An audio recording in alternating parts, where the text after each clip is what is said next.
And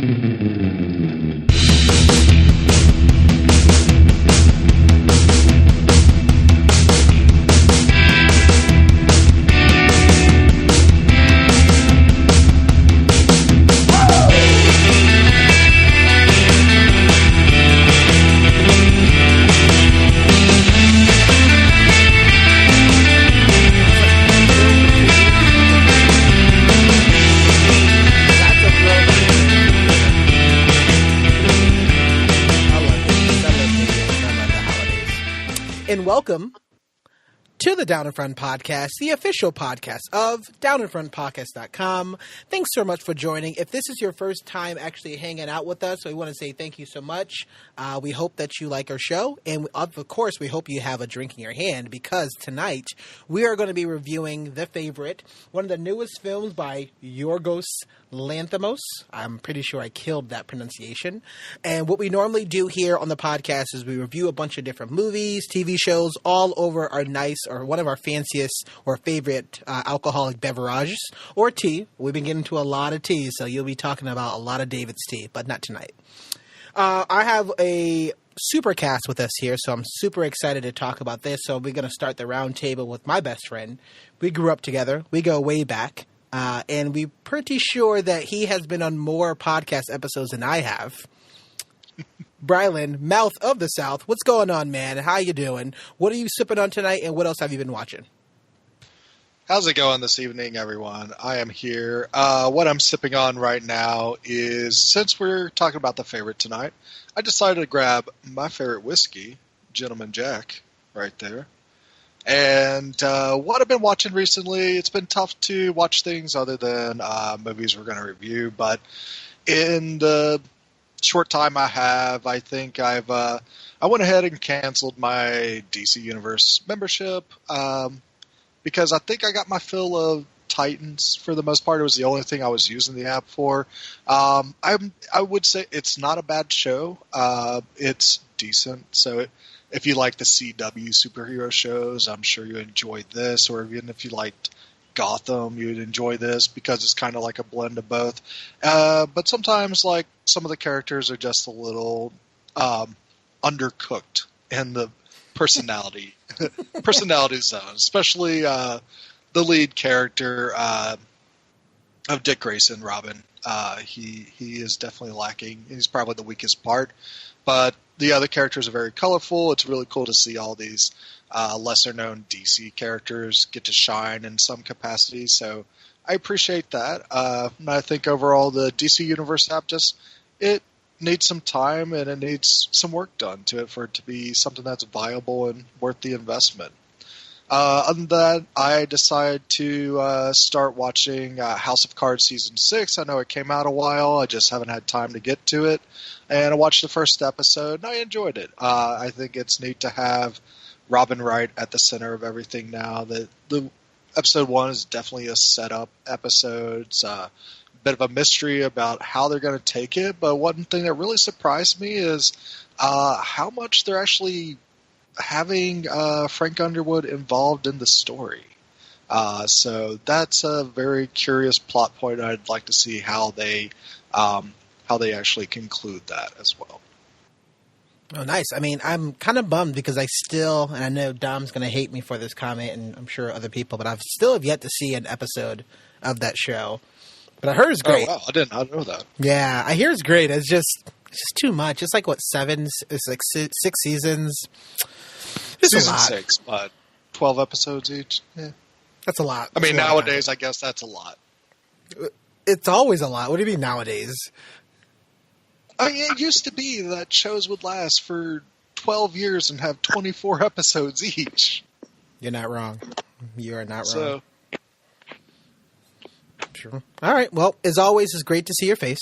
It's great to hear your input. I'm super curious to hear your kind of review of this actual movie. So we're going to toss it over to our super, very special guest. She was actually, this is her second podcast, so she's already kind of coming up on the ranks. The lovely Emma. Emma, what's going on tonight? What you sipping on tonight, and what else have you been watching? Well, first of all, what makes you think I haven't done a podcast in between? Not our podcast. Been busy. I'm sipping on an Oyster Bay Sauvignon Blanc, and I recently started watching a show that a lot of people I really trust have been telling me to watch for a long time, which is Schitt's Creek, and it has not disappointed. That show makes me just straight cackle, especially the mom, who's is it Catherine Hara or O'Hara? She's amazing. There's a lot of wigs in her show, which she names. But it's like really, I like it because it's really funny, but it's kind of sweet, but not in that way that, like, for example, I thought that Parks and Rec got like too sort of like saccharine towards the end. So I like Schitt's Creek because it's still cutting, kind of. They're kind of mean at times, but ultimately it is like kind-hearted. So I'm really glad I finally gave in and started watching that. And where do you watch that on? It's on Netflix right now. Got it. Yeah, I was looking at that. I was like, I'm pretty sure I heard of the show, but I of course haven't seen it just yet. But it looks funny. Well, it's always great to have you on our second episode of the podcast. So I appreciate your input, especially because you were very excited about this movie. I am the Warren. I will be the host for this evening. I am currently sipping on a red blend called Paxis. And this bottle and this wine label is amazing, so I definitely want to make sure that I put it on the show notes because it's pretty hilarious. A little dog that's like just tired of life. We feel you. I feel you. And so I've been watching a bunch of stuff, but the only thing I do want to say that what I've been watching, and I think I have thrown the towel in on the Romanovs. I think we had episode 7 or episode 6 that we ended yesterday, and it was a Mexico City episode that really just was like, okay, I'm done. It was already bad enough that I really really love Matthew Weiner's stuff, especially because we love, Mad Men, but there's still like some brilliant things. I can see that there's like some artistic ability for the show itself, but it's just very boring and it doesn't make any sense. So I'm just kind of a bummer. Bradley, what do you think so far? I think you finished the Romanovs, right? No, I think I was actually starting to watch that episode you're talking about last night, and then I realized I had some other things I had to do. So I was like, I don't have 90 minutes. I'm sorry, and so I had to just go do something. But yeah, I think it is a chore to get through this because it's like trying to watch 8 movies one after the other, and that's rough. I think there's some episodes that I've seen so far that I love the story and I think it's awesome and it shines. Probably the one that stands out is the one with John Slattery and Amanda Peet. It's probably the best one. But also there's it does start to feel like there's just telling the same story over and over in each episode, and I was just getting a feeling like I'm not really caring about the setup of these characters, even though their dialogue is pretty cool. And that was ultimately where I got. Maybe one day I'll finish it. I don't know when that'll be, though. Emma, how about you? What do you think of the Romanovs? Yeah, I'm like so disappointed, and I'm nervous that it's going to color my obsession with Mad Men because I think I've thought Mad Men was so genius, and whenever characters on Mad Men were the worst, I always gave Matthew Weiner the benefit of the doubt and thinking, oh, okay, but he's worse. They're supposed to be the worst. He knows that they're the worst. He's kind of, making a judgment on them. And now it's like, ooh, maybe some of these assholes were actually like aspirational for him. Like, especially, I think the episode about the sexual, assault issues was really, really. Is that the piano teacher one? The piano teacher one. Yeah. Really ill-advised, especially, with the fact that, he's had some issues on that front. So it just, I've really kind of, and maybe it's just like, all right, when he's talking about people from the 50s and 60s, he can seem really kind of evolved. but when he jumps to the present, he doesn't look so great in his perspective. Do you think you're going to finish the show? I kind of wanna like have a full picture, especially because I did love that Amanda Peet episode, and so if there's any more lurking like that, I'd like to see them. But I'm really annoyed by how long they are when they're not good enough to deserve the length. That's true. And so that is, if you do want to watch it, that is the Romanoffs. That's actually on Amazon Prime right now streaming. It was crazy because that show got a lot of marketing for it, and it was like kind of everywhere. It felt like at one point, and then it just kind of disappeared. I think Homecoming took over, and Marvelous Miss Maisel also took over. So I guess that makes sense because both of those shows are better. So okay. Maybe there's a Romanoffs episode with Tony Shalhoub in it. Oh my gosh. See, I would go back and finish it. If there's no Tony Shalhoub, I'm done.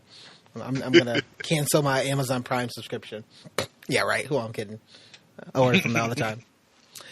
And so with that, let's actually go ahead and raise our glasses. And so we want to do a bit of a shout outs, or what we like to call a send a sip. So we want to actually go ahead and give some shout outs of who are you sending a sip to tonight here, Brylan? I'm going to send my sip over to the OGs of sending out sips, the Friends with Blends. Lately on their social media account, they've been doing the 12 Days of Wine Miss or something like that. But it's really cool to see them showcase these different wines they recommend for the holiday season. I think it's a neat, clever way to just get in the holiday spirit. So here's to y'all for recommending some really cool wines. Thank you. Definitely shout out to Derek and Megan for starting that. I just kind of hit on their coattails and just call it 12 Days of Wine. So 12 Days of Wine. No Wine Miss, but Wine Miss does sound really funny. Yeah, so just 12 days around of get people more involved into drinking more wine. And I remember when we did this, not last year. Man, actually, we've been doing this for 3-4 years now. Not last year, but we did this before. We were in a blog in somewhere in Minnesota. So I got to get that and frame it because it was hilarious. So, Emma, who are you sending your sip to tonight? Well, I would say just someone who's been making me laugh really hard is Twitter celebrity Natalie Walker. Her handle is nwalks, and she does these amazing audition videos of just really stereotypical, particularly female characters.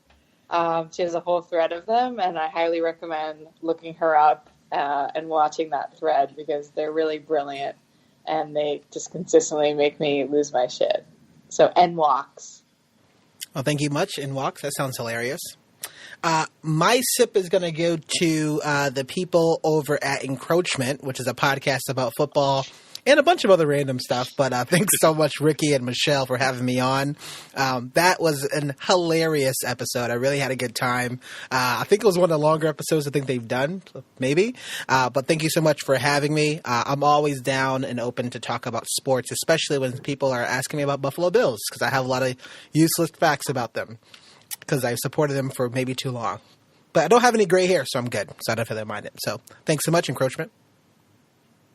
And with that, we're going to give a bit of a break. So we are now almost in our spoiler section. So if you have not seen The Favorite, it's currently in theaters right now. I guarantee you this will be in theaters for a very long time, or at least it should. I was a little bummed because it felt like I could only find it at independent theaters when I was in Chicago. I literally had to walk maybe a mile and a half, which passed 2 AMCs just to see this movie. So it's kind of weird. It looks like it's in larger theaters itself. Definitely go check out this movie. Definitely come back. You hit pause. Come back. We're going to get and start talking about all the things that we love about this movie. So we will see you soon for a full spoiler section of The Favorite.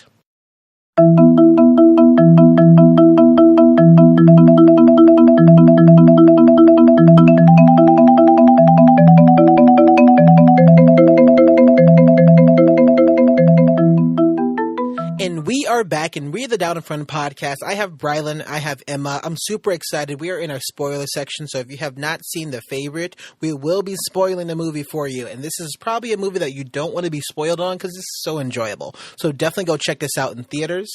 So this movie was actually written, made, and directed by Yorgos Lanthimos, 2 for 2. I'm super excited because the writer of this movie, this is her first writing credit of Deborah Davis. And I actually saw a couple of articles that talks about how she really had a huge sort of point to actually put a lot of things in this movie.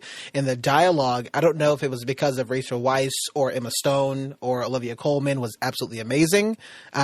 But I just love the fact that I can just like sit here and just listen to them just deliver lines, which is great. So super excited about the writing. I mean, Olivia Colman in this movie, Emma Stone's in this movie, Rachel Weisz in this movie, Nicholas Hoult, who I absolutely love, way back when this dude was on Broadway for the Bloody Andrew Jackson. So this dude's amazing. So that's my nerdy spiel here. Well, the way that we're going to be talking it out is the actual acting and the characters, as we usually do. And then we're going to break off in a little bit and talk about the director. So we're curious to see like his creative, like what do you think that his spin on this movie, especially because he's a fairly new director. He only has maybe 4 or 5 movie titles under his belt. So as always, I'm going to toss it over to Brylan and says, Brylan, talk to me about the acting and the characters of The Favorite. Yeah, so I think when it comes to this movie, it's only fair to start with the Queen herself, Queen Anne, Olivia Colman. Up until this point, I thought all this year no one was going to get near what Charlize Theron did in Tully, but Olivia Colman just, mind-bogglingly gives an incredible performance in this film. It's really cool to see how we're introduced to Queen Anne as kind of like a very childish, just absent-minded leader of her country in this kind of struggling times with like deciding whether or not to continue a war or actually start to recede it and go with diplomacy. But also it's really cool to see just the depth that they take this character, that even though this is a comedy, that there are some very incredible moments that actually just continue to grow at this simmer throughout the movie, which is really neat. Like one thing that really stands out to me is like her struggle with gout, and it begins like her giving the command to rub my legs was first about just tending to the gout, and then it grows into something that's sexual, and then it grows into something that's demeaning towards people. Mm-hmm. And it's amazing how how she continues to be able to give that same command, but it's always different what her intentions are every single time. And it's also amazing that even in her twilight as a queen and everything, that Olivia Colman's able to give this grace that's still there for her character, no matter if she's disheveled and just woke up and her hair is terrible, or if she's in front of Parliament and all, and having to get into those unbearable trusses that they had to actually put her in, that she's queen no matter what in this movie, which is really cool. And the whole movie is all about the queen's favor. How do you win that? How do you manipulate that? How do you actually become like that companion and that consort to the queen? But also in the end, we find out it's ultimately the queen's choice, and it's also the queen's command of what actually determines that. And even though you may be able to put in some very clever, like cutthroat backstabbing to people that are already in positions of power with the queen, and that you're able to destroy them in case of Emma Stone's character, that ultimately, in the end, you probably are not in the queen's favor unless you have the queen's love. And it's a gross realization that you are probably nobody unless you actually get her love. And that is in the way Olivia just goes through this movie, just kind of bringing all these.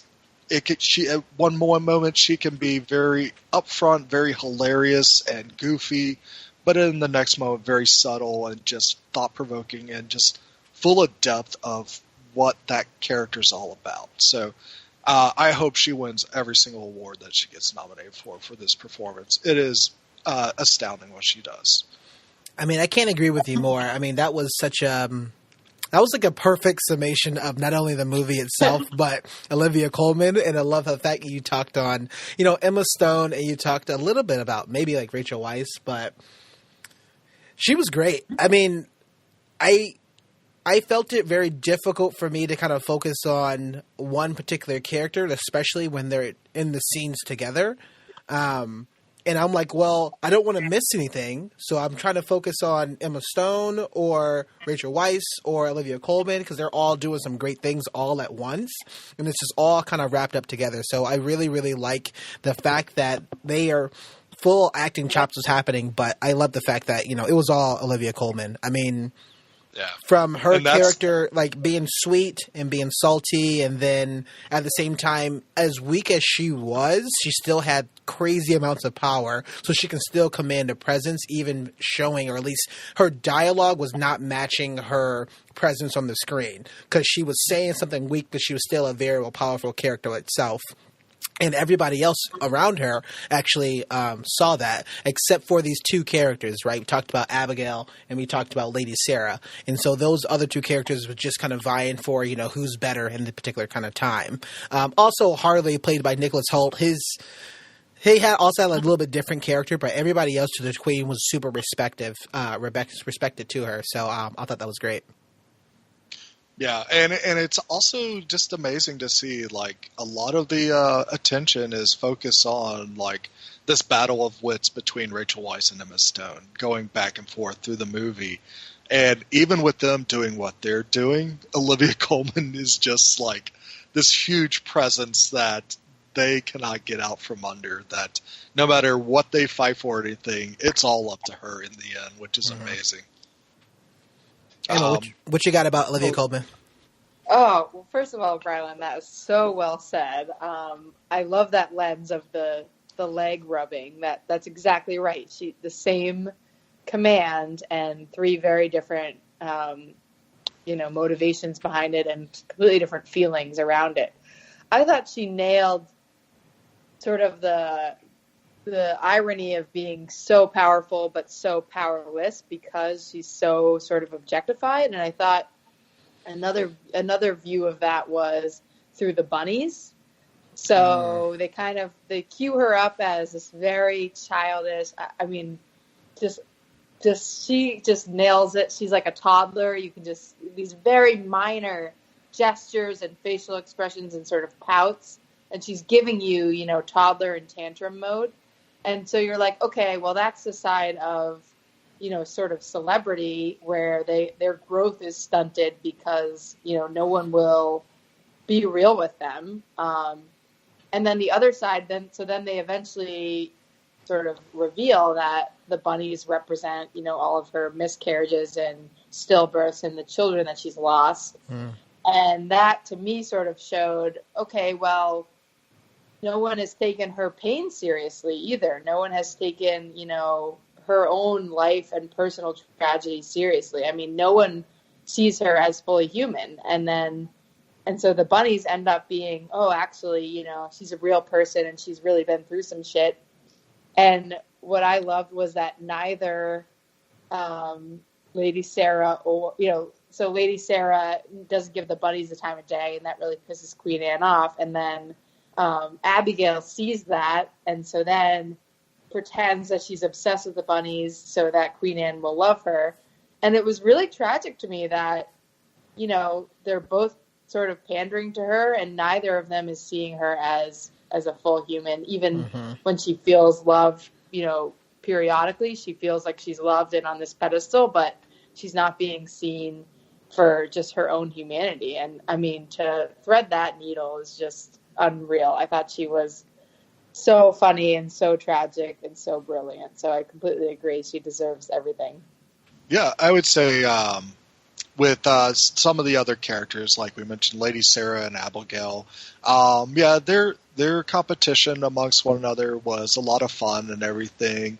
I think Emma Stone's portrayal of like her introduction of Abigail is done really well. That this is a very downtrodden girl. She was a lady at one time, but her dad lost her to gambling debt, which is I mean, it's just the most. It's like, can I really believe that? And then it's like, when it comes to historical accuracy, that's actually pretty accurate, and it's actually kind of sad and cruel that actually happened back then. And that she's falling into mud, and the mud's full of shit and everything. Having to walk into the Queen's castle in that type of disarray is, I mean, you have to have huge cojones to carry on through that, because who knows when your head's going to get cut off for disrespecting the Queen at any moment. But I think I would say at first I was kind of in Emma Stone's corner. I wanted her to see get back to that ladyship that she had, get back to a station that's befitting of her mannerisms and everything. But also, and I thought Rachel Weisz was kind of the bad guy of this story. But yeah, we find out who the real evil person is by the end of this. I think they're both. I think they're all. I thought they were. I thought we found out that none of them are good characters at all. I think it's more of the tale of that 17th century, even if you're in high esteemed regard and in this gilded house that no one else is going to have a eye into, that, hey, no matter how wealthy or refined you feel you are, cruelty is cruelty in any human being. And so, Rachel Weisz, very opportunistic. I mean, she actually befriended the Queen and is using her as a tool to get her way of getting ministers of parliament elected and getting war funds appropriated, and having her husband's army be the front line to push through for this war that they have going on with France. And yeah, she is very manipulative and cunning, and it's also something where if you're in that position, even though she's a lady of the, I forget what the actual name of her role is, but she's, I mean, the top lady of ladies, because she's basically the Queen's direct aide. And in this world here in the 17th century, even if there is just a Queen and you're a high-profile lady, it is a man's world when it comes to that parliament. And she has to actually build out those ways of being able to manipulate those political machinations and be able to actually come out on top. And yeah, she's very selfish about what she does. There's no hiding who she is. And I think that's why you kind of have to respect Lady Sarah a little bit more than Abigail, because she's going to be cruel, she's going to be manipulative, and she's not going to hide it. She's going to actually show what her colors are. Even after she gets dragged through miles and miles of land off a horse after being knocked out by some poison, she's going to stand up and say, oh, you're going to make me a hooker? Hell no. I'm going to have you all killed before that happens. But I thought that was interesting, because I thought that, we find out, unless I was mistaken, but I thought that it seemed that Lady Sarah was basically stealing from the Queen this entire time. And she was just stealing that money. Do you think that was true? Do you think that false during that reveal in the end when Abigail tells the Queen? I think that was more manipulation by Abigail. Was she stealing from the Queen? Probably. She probably was taking a little cut and saying, one for me, one for them, one for me, one for them. But still was all about making sure her house and her family stays top dog in the British royalty. And that's what I think that is what she thought her obligation was to her house. And then I think she actually had true love and feelings for the Queen, as well as Queen Anne had for her. On some level, they both loved each other as well. And then when it comes to Abigail, I mean, Emma Stone expertly plays it up that that she is someone that is willing to put in the hard work to get back to her station and wanting to be wanting to get into a ladyship again, and even setting up a marriage with someone that she doesn't really care about at all was a way for her to actually get back to a position of power. But also at the end, we see that Abigail ultimately is not this downtrodden individual, that she probably has been very cruel and manipulating people even before she got to the castle. And that she has always just tried to find her way through life and actually just destroy people's lives to make it happen. And Rachel can see right through her at the beginning, which is awesome. And what's more awesome is Emma Stone's performance makes us believe, no, Lady Sarah is just jumping to conclusions about her and everything, and ultimately, yeah, Lady Sarah's right about this, and we see how Abigail gets to that position where she accuses Lady Sarah of embezzlement and using the Queen's name in a non-honorable way, which is why her and her husband get excommunicated from England and banned from the country.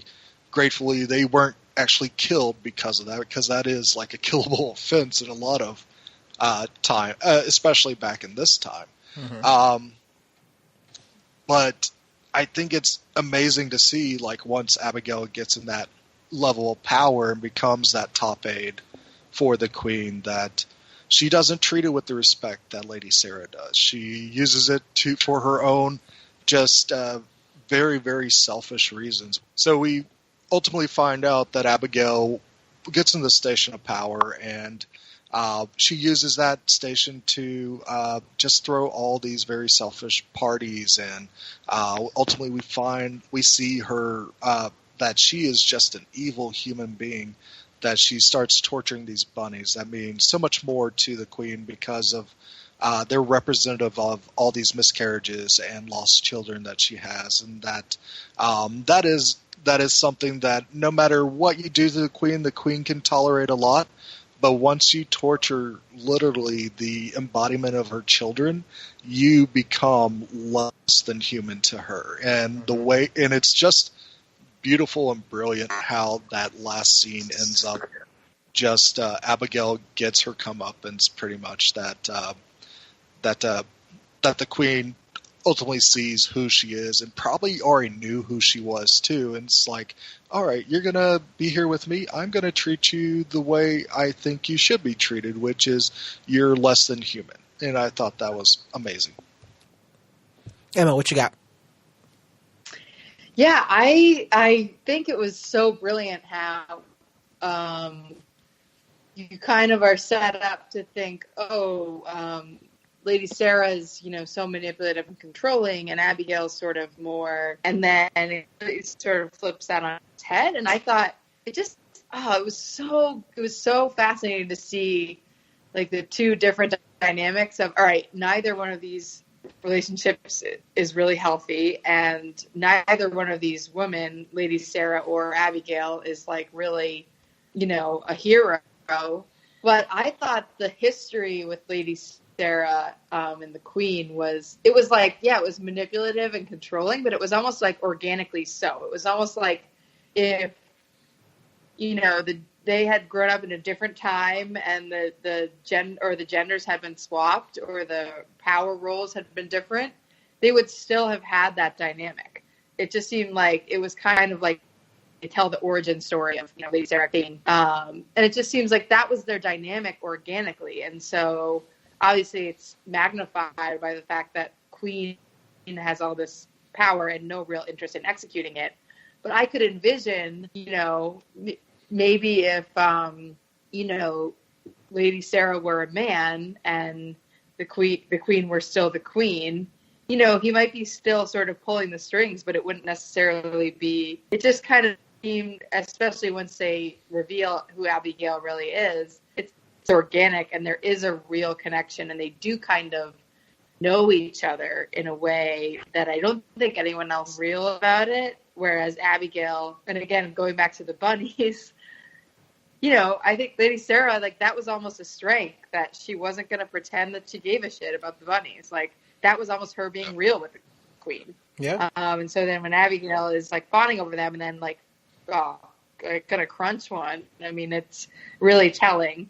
I thought the scene where Emma Stone is giving a hand job to her new husband, and she's just sort of spouting off her plotting, and then she is giving him a hand job, and her face, I would love to see how that was written, because that was just such a genius setup to show she is really, driven and single-minded, and in a way she kind of beat, that was what you were supposed to be judging Lady Sarah about in the beginning, was that she's kind of power hungry, and she's, so driven and focused, and she's manipulating people to that end. But it was almost like Abigail was one step ahead of her, because she was doing that same shit and, covering up really well. And, maybe if Lady Sarah had been a little less organic about who she was, she could have gotten away with her shit. Also, I think I did read the stealing as just Abigail trying to get rid of her. And I thought that was another great acting moment on Emma Stone, when she says that to the queen, and the queen is kind of like not buying it, and she immediately gets so flustered and is like, oh, me, I can't do numbers, or I'm sure I just did the math wrong. And that's like one of the only times you see sort of a crack in her like veneer, and I thought that was brilliantly acted as well. Yeah, I'm still curious, because I like how it was.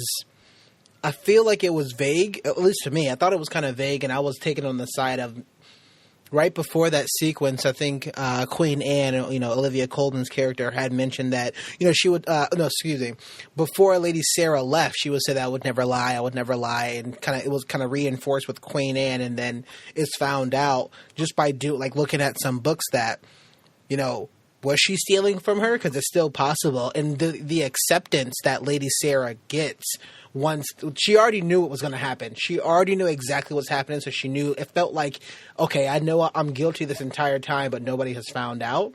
And so when Lord Marlborough and her just sitting there and she see them kind of rolling up, she was like, okay, you know what? Actually, I feel like we're going to, yeah. She was like, oh, you know what? Let's go on a trip. Let's leave England.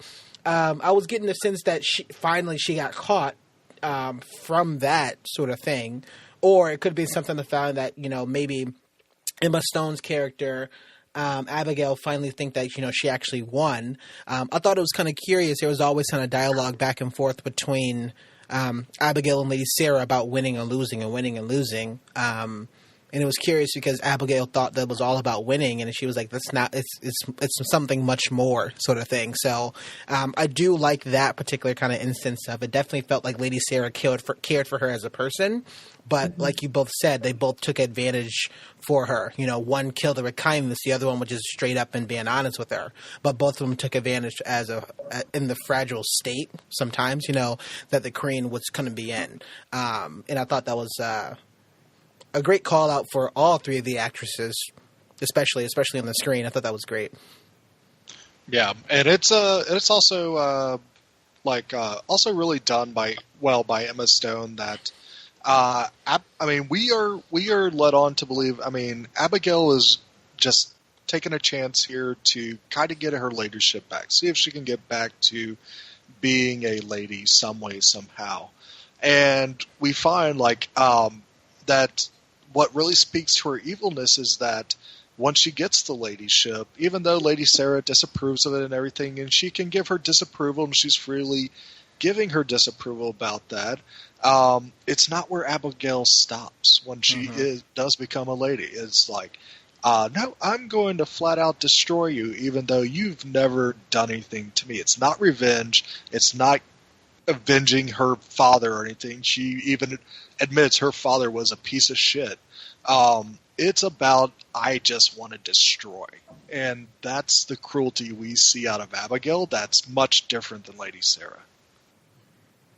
Yeah, that's a good call out. I I was kind of bummed that it was such a like she has so much kind of hubris and like overpower. Like I was thinking for sure that the way that this movie was going to go, she comes to power and they can both live and it's kind of some banter, but she definitely took it further, especially poisoning her. I thought that was kind of messed up. So she definitely kind of took it to kind of poisoning her for Lady Sierra to kind of fall off her horse. And it felt like even when she came back, she had to do something even more drastic. So that's what I was curious to see, if that stealing from her was a lie or not. And it made it seem like, because almost every sequence we find Abigail at first was reading, and it looks like she was reading and studying up on a good amount of information. I wonder if she was like sitting on that gem for a while until she can like have the best moment to kind of play her, her ace in the hole. So that's what I kind of picked up from that. Yeah, and props to Rachel Weisz for, even after getting a hideous scar on her face, that she's still able to look very regal and everything, just with that lace bandage over her eyes. That lace bandage, I know we're going to talk about, costumes, and we're going to talk about the director sort of creative, but I think that was such a funny yet sad yet like, that looks pretty good. I wonder if anybody else does that. That was actually really weird. Yes. So I had a weird way to feel about that. I was like, man, that's odd, but that's so messed up. And even Queen Anne was like, oh, fine, you look better, thank you. She's like, oh yeah, no problem. And I was like, that's so mean. Are you kidding me? But I guess that's what people end up kind of doing. So, what else do we have about the characters before we start talking more about the director's creative? One other character I definitely want to mention is Nicholas Hoult as Lord Harley. My God, every single time he was on screen, just his presence alone was making me crack up. If it's him wearing his goofy powdered wig and having his rouge cheeks and everything, and his cane, and just being tall and lanky in a very low ceiling castle everywhere. Nicholas Hoult was hilarious in this movie. Him, like, his walk with Abigail outside when they're first talking about, like, how can she be of use to him to make sure the queen votes the right way, and then all of a sudden at the end of the walk, he just pushes her into a ravine. Oh my God, I was just so fucking hilarious. Or when he's like just in Parliament and and he's leader of the opposition in Parliament, trying to get the war to end, and he's standing there, and while I think it's Lord Hawthorne or something like that, is talking about the need for war, and he's just sitting there with his cane, just rubbing it up and down in front of him. And it's man, he just gives a great comedic performance throughout every scene that he's in, and like even him just creeping up on Abigail's door, I thought was just amazing. Or like he's just standing out there once Abigail's future husband walks out of her door for the first time. He's just standing there automatically saying like, "So what did she say?" And every like one of his mannerisms, I just enjoyed so much, and I'm baffled that he's not nominated for this role, and I hope that he does get nominated in something, because he definitely deserves it. He was just the fun of this movie. He just made it for me. I like that his character was was more of the scenery, but also it made the movie a lot funny because he was just kind of in the background. He had a lot more physical comedy. He still had lines, and although he thought that he was trying to kind of be a main character, a key character, he clearly was not. We all know it was about Lady Sierra, Abigail, and Queen Anne. So I like that he was like a background character, but at the same time, we love to see him on screen. He was doing something crazy, but he didn't play it as boisterous or as character actor as much. It was very straight character he was playing. He was serious, but he looked hilarious. He looked ridiculous, but he was serious about it. And I like that line of when a comedic performance comes in, because we can easily have a character actor that's being really all over the top, but who somebody looks crazy, but he's still, he still has a threat, right? He pushes her down there. He has like a presence with him, and especially he was trying to get his point across. I thought that was also even better. But I'm glad the fact that as even overall that although we see that there's men who like fight in wars, and there's men and there's actual actors that was in this movie. There was just a sole focus on the female characters and the female actresses, and I really like the fact that you really don't see that too often. Even in another one of his movies, the main character was all males, and they was at a spoiler for The Lobster, sorry, but they were at like an actual I guess it was like a cult sort of thing, and all the males and the females would just randomly wed, and they would just kind of have to have sex at the same every time just because. So it was another weird movie, but if you haven't seen The Lobster, it's pretty hilarious. It was also kind of out there. So yeah, I like the fact that the men was kind of like in the background, and we actually had a chance to kind of really look at and see these actresses just kind of do their thing, which is great. Yeah, I mean, I think I love Nicholas Hoult. He had the honor of saying one of the best lines of the movie, which was coining the term "cunt struck," which I thought was really hilarious.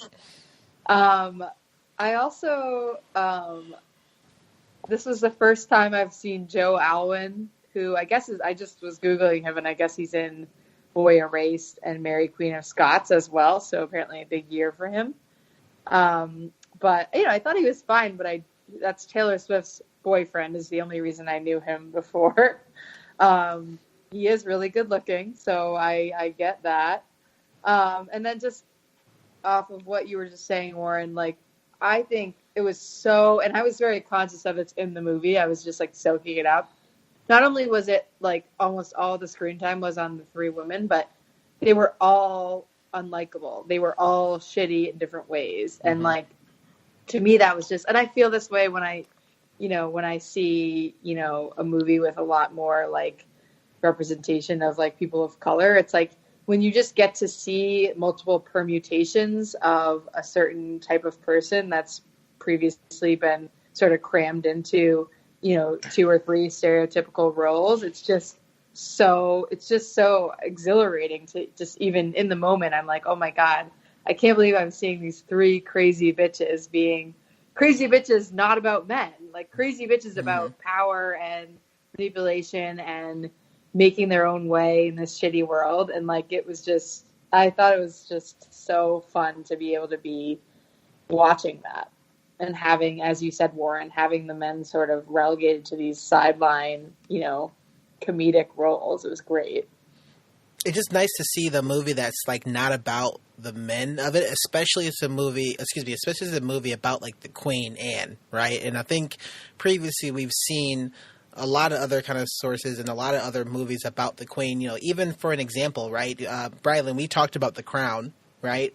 And even for The Crown, there was so much focus on, what's his name? Matthew? Oh, yeah. Prince Philip. Prince Philip. Prince Philip. Thank you. So there was a lot of focus. I mean, he literally had episodes that was dedicated to him to the point where it felt like, Claire Foy's character took the back seat to that. And I'm like, come on, bro. Like, we don't really need that too much. But, I love that show, so I'm not going to shit on it too much.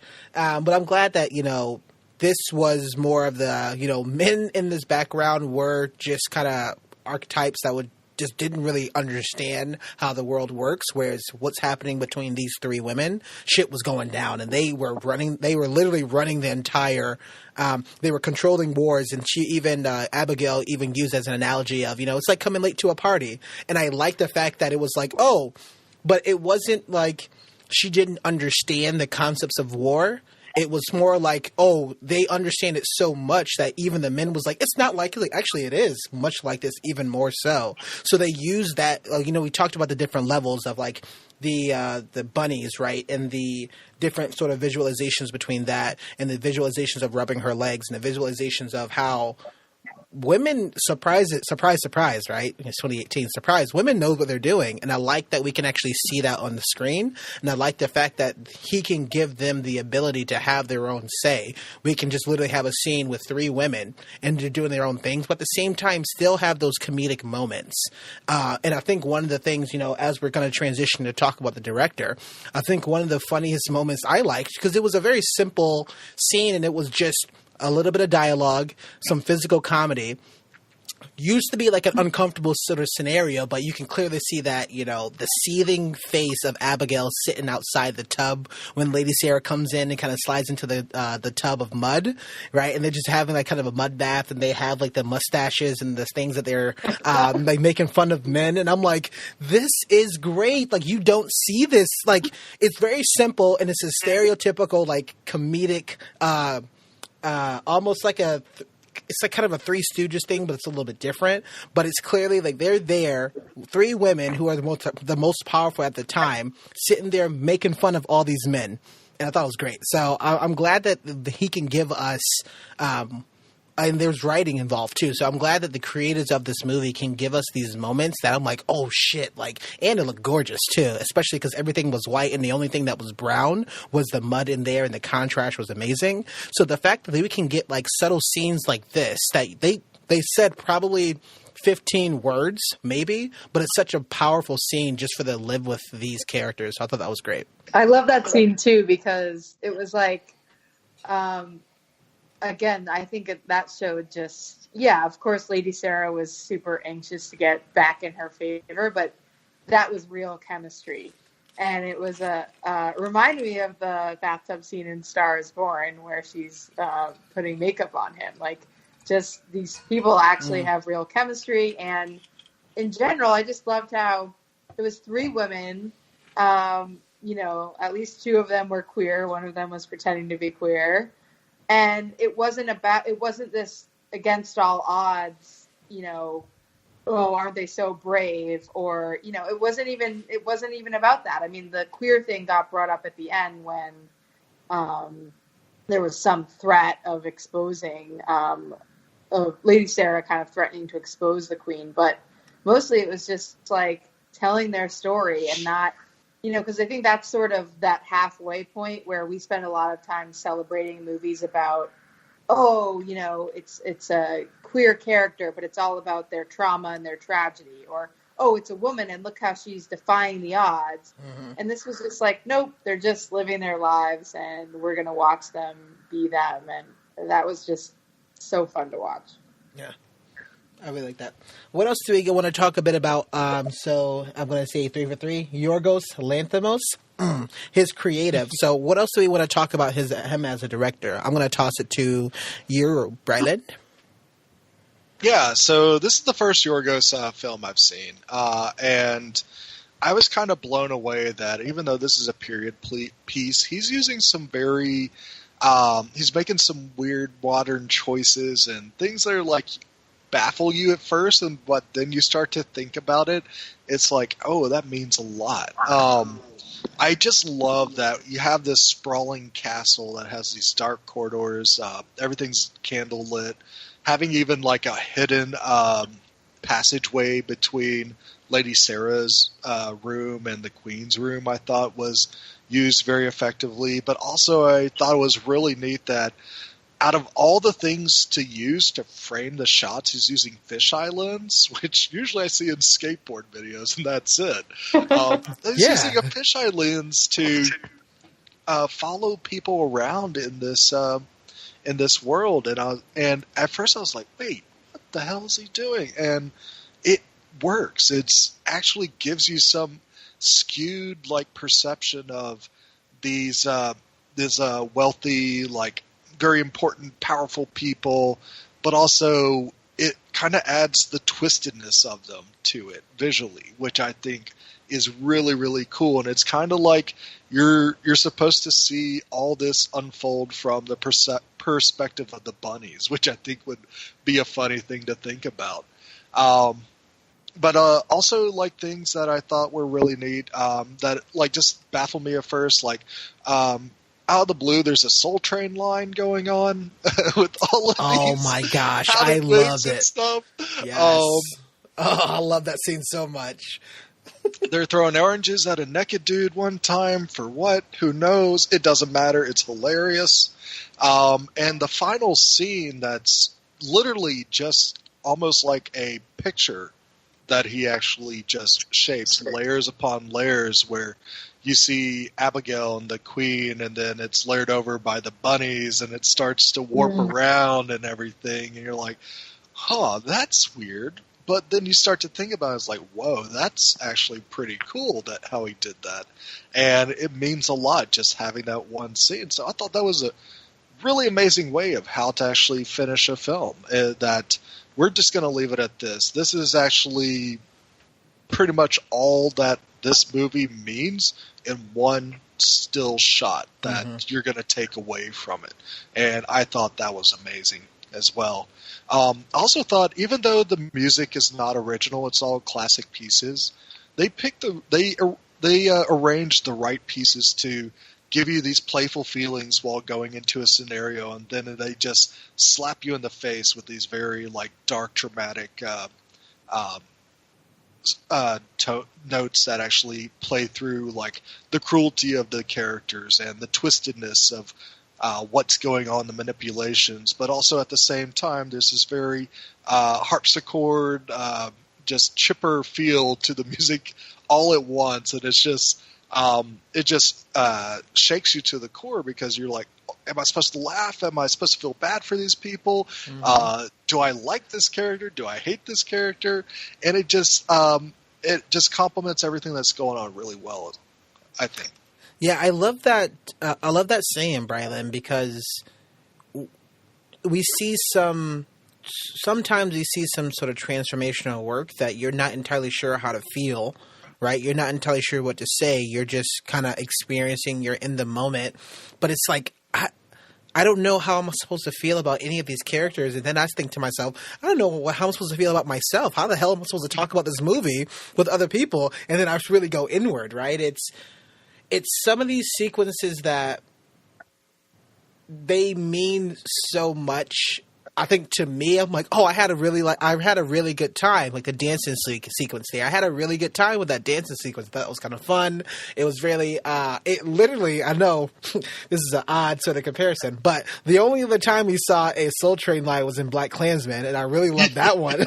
So I was like, oh, it's kind of like Black Klansman. It's kind of weird, but he actually put in like, they had choreographed dances, but they were super serious about it. So it felt like, as a whole, a lot of the actors and performers in this movie were having a great time. But the way that they played it was, oh, this is what we normally supposed to do. So it was such a weird complex of emotions because as this ridiculousness has happened, that's on like the first level, right? The actors and performers were in there as if, well, this is how, people of the court supposed to dance and how they're supposed to portray. And then you see how that's affecting the queen on a lot of different sort of levels, that she either can't participate. She has some sort of affinity to music that she just can't quite kind of share, and you see her like kind of lash out, and it's funny in the moment. Right. And then when you like link these scenes together, you're like, oh shit, this is really sad. This is like kind of affecting her. And so like when she yells at the children in the courtyard. And it started so nicely, and then she's like, stop it. And it's funny how she's screaming, but at the same time you're like, man, actually Queen Anne is kind of feeling some way that she just doesn't know. She doesn't quite understand how to express herself, and that's also very sad too. To the ending sequence, right? And I was so torn between that because I really wanted Abigail to she's been this bad sort of character that we're all kind of against her, but she was just trying to kind of get out of this. Like, somebody told her, I don't know what that acid's called, but her acid, she was like burning her hands in the beginning. I thought that was pretty terrible. She's trying to get out of there, and she just kind of went too far, and it didn't, although she like ascended up the actual ladder, she didn't go anywhere. Like, she was still the same sort of person, and none of that meant anything. And I think that was her, at least her look of it, and that's also some great sort of silent sort of character work and facial expressions. But Emma Stone has some great facial expressions. It's great. I thought that was also kind of conveyed pretty well in that final sequence. And I think, if anything, I would just tell everybody just to look at the final sequence. They have no idea what the rest of the movie is about, but they can still get at least a few points from there. So that's how powerful I think that final, that ending sequence was. So that was great. Yeah, I think I just absolutely loved his style applied to a period piece. I think sometimes period pieces have this tendency to treat historical characters as if they were completely different species than us. Yeah. And I love this because it really humanized the past. And I think it showed, these, obviously it's his style too. Like if he were making a movie about now, which he has, those characters that doesn't look like our lives, and they don't act like we act. But it was humanized so much in that it was like, yeah, these people are goofy as hell. They're doing weird choreography. They're throwing oranges at each other. They're petty. They wear weird shit. They like enjoy weird trends. They wear these funny wigs. Like they're weird, and we're all just like human and petty and neat and insecure. I thought the Queen's reaction to that dance scene, I thought that was like, just again, like he uses the sort of ups and downs so well of they're supposed to be serious and you're laughing at them. Mm-hmm. And then she's upset and you're kind of laughing at her for being upset. Mm-hmm. But then I think when you look back at it, it's like, oh yeah, she not only can't dance because of her disability, she wants to be dancing with Lady Sarah, and that's not an option. And so it ends up being kind of, it just really plays with your emotions in a lot of ways, which I really love. Just in general, I think like historical movies need to take themselves way less seriously, and just recognize that, look, these people were still human and they were still like weird and quirky and had all the sort of complicated interpersonal dynamics that we have, just in a different set of constraints. One last thing I want to mention about just the cinematic style of this movie is that the title cards that they use, it has a very unique font to it that's also just very simple and stark at the same time. And just how they actually just put up the first, the majority of letters, and then there's just a few letters that fade in to finish the sentence and everything. At first I was kind of just apathetic, and I was like, oh yeah, those are title cards. That was a choice he made. But more and more as this movie went along, I even started finding myself laughing at the title cards. And just they had these witty phrases to them, and even just the fading in and how awkward they were to put these kind of modern styling title cards into this type of film, I started to enjoy as well. So I didn't even realize that was going to be a part that meant so much to me by the end of this movie. I loved it because it felt like it was almost like a small game that was happening. How is this going to be incorporated into a scene? And some of it was super blatant. That's going to get infection. I'm like, oh, okay. Yeah. Is that what this chapter is about? But I like it because I felt like the title cards as a whole for the majority of the time, didn't really matter what the heck was going on in the scene. So it was some weird misdirection. But I thought it was also funny that they took the time to put in those title cards for something so simple as the opening line of a chapter that says, oh, that's going to get infected. It was like, oh, but that it? I'm sure. Now, I do not want to look too much into this, but I'm sure there's a deeper meaning. But I hope that it's not. Yeah. Just because I just wanted him to put a title card just for the fact of, hey, I like title cards here, so let's make it a little bit more random. And maybe that was a little bit more of the quirky director, so I thought that was cool. Yeah, I'm curious to see if he put a codex in those, if the letters that are fading in, form words for each title card, or if they all make one word or phrase at the very end that you're supposed to get out of it. So I'd love to watch all those title cards back to back again and just take them apart. I mean, we can do that. We have we have the technology. We have the YouTube. we have U2 or YouTube? YouTube. Oh, it's we have the band U2? That's weird. I know Bono. You know him personally, huh? He's a work friend. Okay. Anything else you want to talk about directing before we get into our lasting thoughts? I have one more thing I just remembered, which I guess is on the writing front. Yeah. One of the funniest parts where I laughed the hardest was when after Abigail has sort of gathered the whatever leaves or herbs for the Queen's gout, and she's just sort of standing by in a hallway. The Queen's walking by, and she does this little fake cough. And she's like, oh, I'm sorry. I must have caught a cold when I was gathering the herbs for your leg. That was so great. I was just absolutely losing my mind. It was so funny. it was just so. I felt that was like, especially because I was like fairly early on. I was like, oh man, is this what this movie's going to be about? Because that's ridiculous. But I enjoy it because it was so blatant, it was so obvious. So I like that, and I'm glad it wasn't all about that. But you can see exactly where some of the things are going, especially when they talk about the hunting and the fact that she was getting better at hunting. Right, there's some imagery there too. I thought that was pretty cool. So what do we got? Lasting thoughts for The Favorite. Currently in theaters for right now. Would you recommend this movie? If you would recommend this movie, what's another movie that you may want to have somebody to go take a look at before they do? I would say, for me, The Favorite, this is definitely one of the best movies of the year. You should definitely go see it. I think that for a year that I felt like comedy has been fun but kind of formulaic, it's great to see a movie that for a long period of time takes a genre and turns it on its head. And this is a comedy. And it's really cool to see someone just have a fresh take on what comedy means and how you can frame it.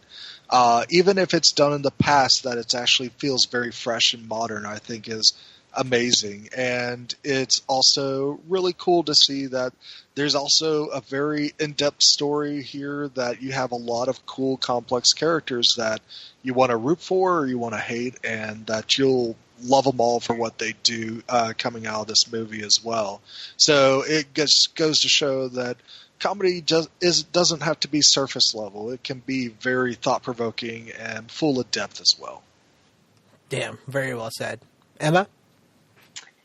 A couple of threads of, movies that this reminded me of. One is sort of the element of, hey, people in history weren't always, they weren't always dusty and stoic, and you can sort of add a fresh modern perspective to it. I think Sofia Coppola's Marie Antoinette came to mind, of like sort of, and also going towards this sort of gilded cage element of a woman in power.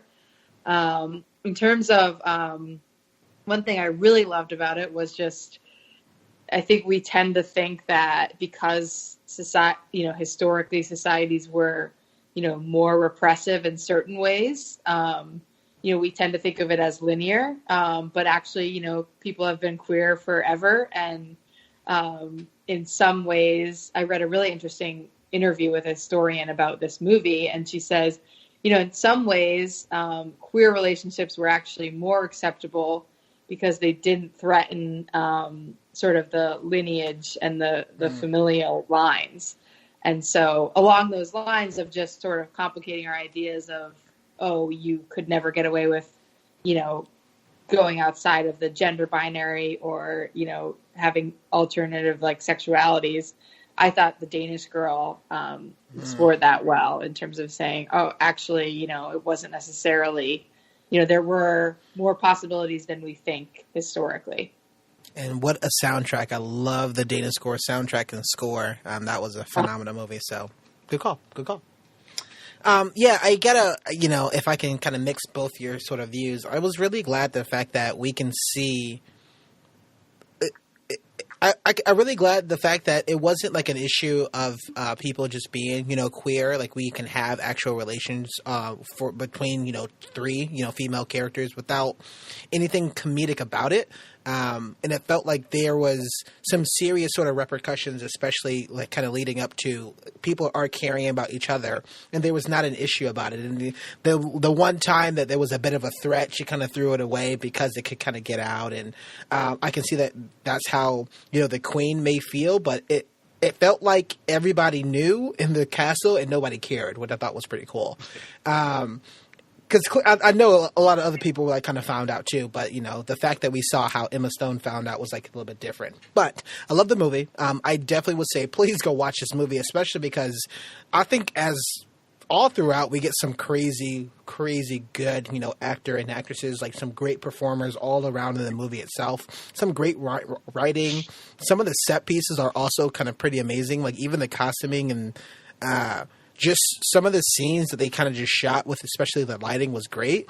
I just looked at the last few movies from this director, and he's had The Lobster, which I really loved, Killing of the Sacred Deer, which I haven't seen yet, and now The Favorite. And those are his last 3 films from 2015 to 2018. So definitely on the trending up, because those are all great. I heard that Killing of the Sacred Deer was also great, because Emma, you saw it, right? Yeah, I really loved it.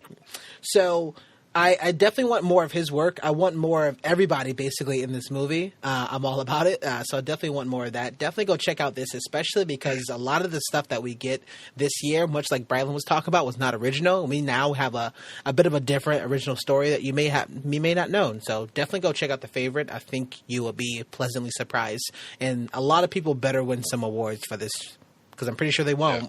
But a lot of people should. Yeah, I want to say again just how clever the writing was. And I was reading somewhere earlier that the scriptwriter, she finished the first draft of the script in 1989. And for it to feel like so fresh and like vibrant this day is amazing. And I was just looking back at just like some scenes, and I just started laughing just reading some of the words that just remembering the scenes, like when the Queen sees the page boy and is like, "Did you look at me? Don't look at me!" Like slaps him up. And it's just like, "Look at me! Don't look at me!"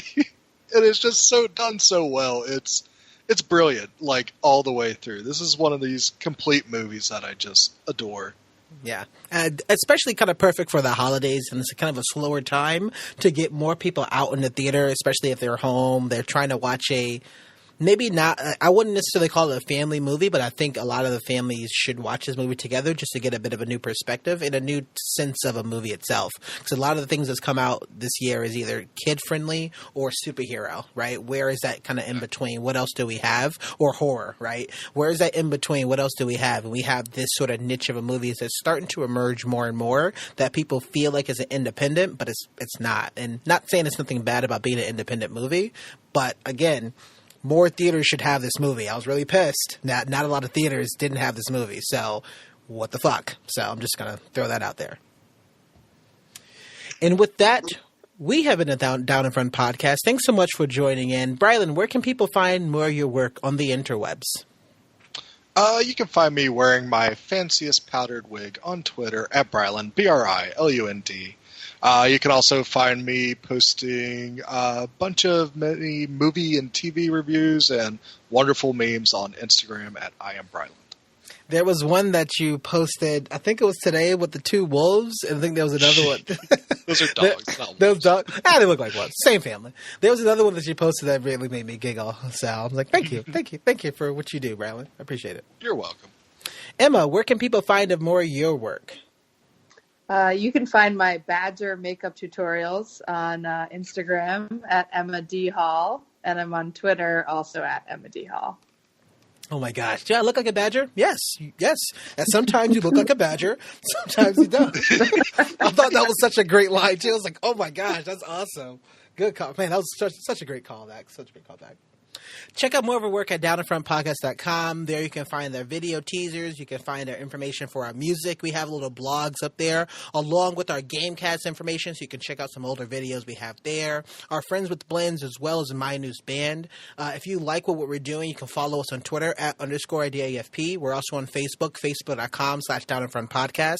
If you want to become a patron, you want to actually kind of donate some money because it is giving season and somebody's birthday is coming up, not pointing any fingers, definitely become a patron. Patreon.com/downinfrontpodcast. We also have been posting some of our episodes, and we're going to see if people actually like it, because I didn't realize too many people listen to Anchor, but check out actually our work at Anchor at anchor.com/downinfrontpodcast. So that's definitely pretty cool. We're going to see if we can have some more kind of on-the-go reviews. So super pumped, super excited.